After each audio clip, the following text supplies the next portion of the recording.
In a world where there's treachery all around, having two royal guards have your back at all times was something that Darth Vader would really need during these harsh times, and it was during the attempted assassination of Darth Sidious that Darth Vader would get infuriated and eliminate every single royal guard except for these two. Now they were on a mission to discover who was against the plot to assassinate the Emperor and get to the bottom of this. However, he needed to be careful. He will face something that he doesn't completely understand.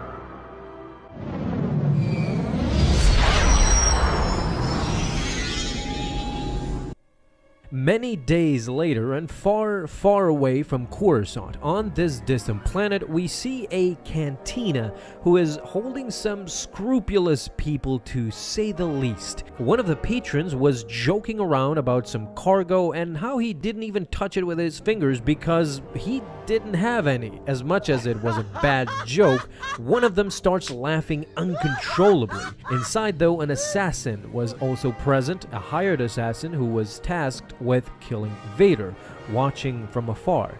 The guys were having the time of their lives, drunk out of their minds. He was laughing because he didn't have anything. He slowly started to choke. One of the Rhodians told him that the joke wasn't even that funny, but you don't have to choke over it. But he still was choking nonetheless, and now he was even lifted off the ground. The guys were stunned and they couldn't even move out of shock. Lifted and choking, the entire cantina was looking around, unaware of what's happening. But the perpetrator is finally revealed. It was Darth Vader. Two royal guards accompanying him. Vader told them that no one can help him now but himself. The logs showed that this person was the only one to enter the palace cargo zone without delivering or picking up anything. Why was this? The man didn't speak. He didn't even say a word.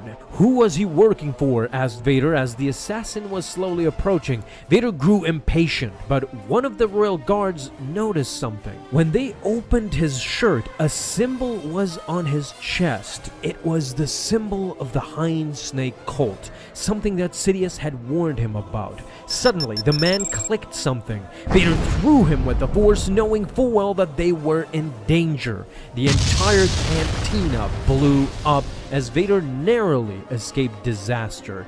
The patrons, though, they weren't so lucky. A lot of them were in flames and incapacitated, presumably dead. Wasting no time, Vader immediately left the planet. He had learned what he could from the symbol, and he even joined Sidious about discussing the symbol and what was this all about. And yes, Sidious had heard about the cult of the Headless Snake.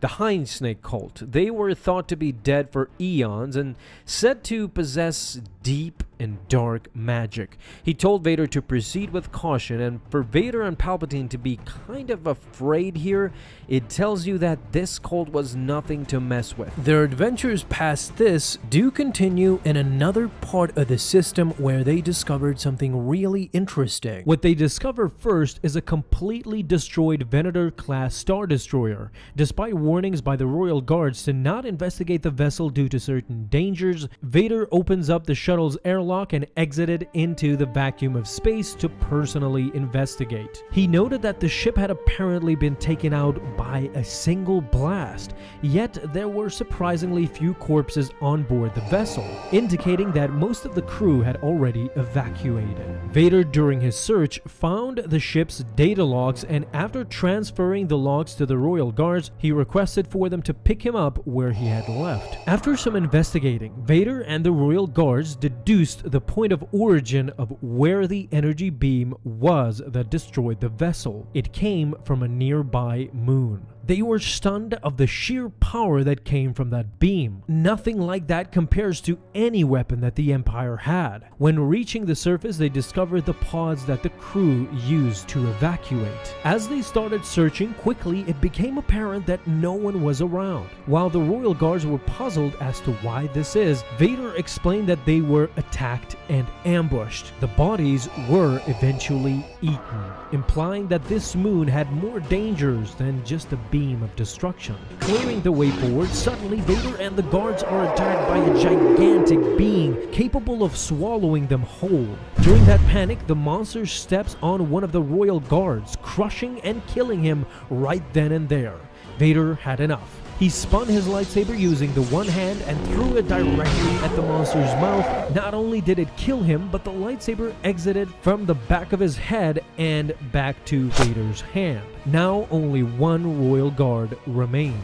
Following Vader's path, again another lizard-like creature appears before them. This time Vader used some finesse. He chucked his lightsaber towards the monster's mouth so that he would attempt to eat it. And then suddenly, he ignited his crimson lightsaber while it was inside the monster's throat, cutting his head clean off. So far, it had been hectic, but Vader was determined to get to the bottom of this. During all this time, however, an assassin was following both of them. A hired assassin by a wealthy man that was specifically targeting Vader, but wanted to wait until the royal guard was slightly separated from Vader, and once that moment came, he killed the guard in a second, silently, not to alert Vader. With all of what just happened, Vader was now left to fend for himself. Both guards were now dead. Of course, Vader was absolutely aware that someone was following him and was just biding his time. But of course, I'll leave that for another time, as yes, it's about to get juicy. But thank you guys so much for watching this video, and if you enjoyed, leave a thumbs up down below, subscribe for dailies. Now you can have an awesome day, Star Wars fans. I'll see you in the next video, and may the Force be with you until then.